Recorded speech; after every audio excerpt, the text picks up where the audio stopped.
السلام علیکم ورحمۃ اللہ وبرکاتہ۔ میرے پیارے بھائیوں، آج میں آپ حضرات کے سامنے عید الاضحیٰ کے دن کی چند چھوٹی چھوٹی سنتیں لے کر حاضر ہوا ہوں۔ ہمیں یہ جاننا ضروری ہے کہ عید الاضحیٰ کے دن کون کون سے کام کرنے سنت ہے۔ یہ چند باتیں آپ کے سامنے ذکر کرتا ہوں۔ اللہ پاک ہم سب کو ہر سنت پر عمل کرنے کی توفیق عطا فرمائے۔ سب سے پہلا کام ہے کہ عید الاضحیٰ کے دن جب ہم صبح میں اٹھے تو جتنا ہم سے ہو سکے جلدی اٹھیں اور غسل کریں۔ غسل کرنے کے بعد اگر اللہ پاک نے وسعت دی ہے تو نئے کپڑے پہنیں۔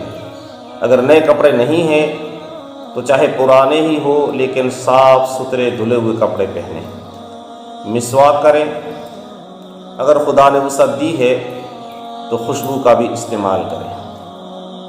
اس کے بعد عیدگاہ کی طرف جب جائیں، جہاں تک ہماری کوشش ہو عیدگاہ کی طرف جلدی جانے کی کوشش کریں۔ اور عید الاضحیٰ کی نماز اگر کوئی عذر نہ ہو تو عیدگاہ میں جا کر ہی پڑھنے کی کوشش کریں۔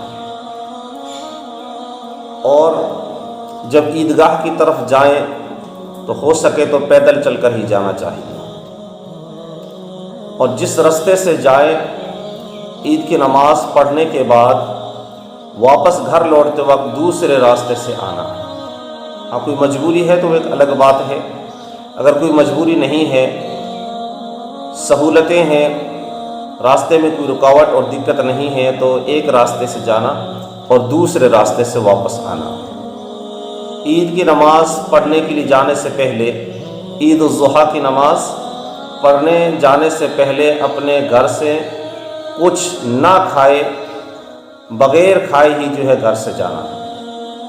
یعنی جب ہم عید الاضحیٰ کی نماز پڑھنے کے لیے جائیں تو اپنے گھر سے جب نکلے تو اس سے پہلے بغیر کھائے ہی جانا چاہیے۔ اس سے پہلے کچھ ہمیں کھانا نہیں چاہیے۔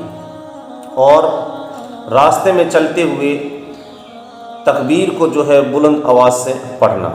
تکبیر میں آپ کے سامنے ایک مرتبہ پڑھ دیتا ہوں، آپ بھی یاد کر لیجیے اور دوسروں کو بھی اس کو زیادہ سے زیادہ شیئر کریں، تاکہ جسے معلوم نہیں ہے، جسے یاد نہیں ہے، جو نہیں جانتے ہیں، وہ اس بات کو سننے کے بعد اس تکبیر کو یاد کر لیں۔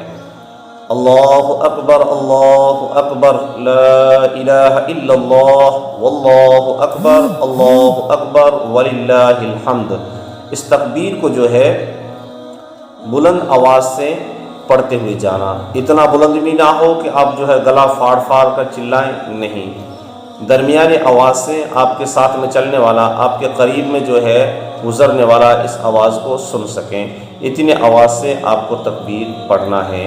عید الاضحیٰ کی نماز پڑھنے کے بعد جب اپنے گھر کو واپس لوٹ آئیں تو کچھ کھانے سے پہلے جہاں تک ہو سکے ہمیں سنت سمجھ کر اپنے قربانی کے گوشت سے ہی کھانا کھانا۔ یہ چند سنتیں میں نے آپ کے سامنے ذکر فرمائی ہے۔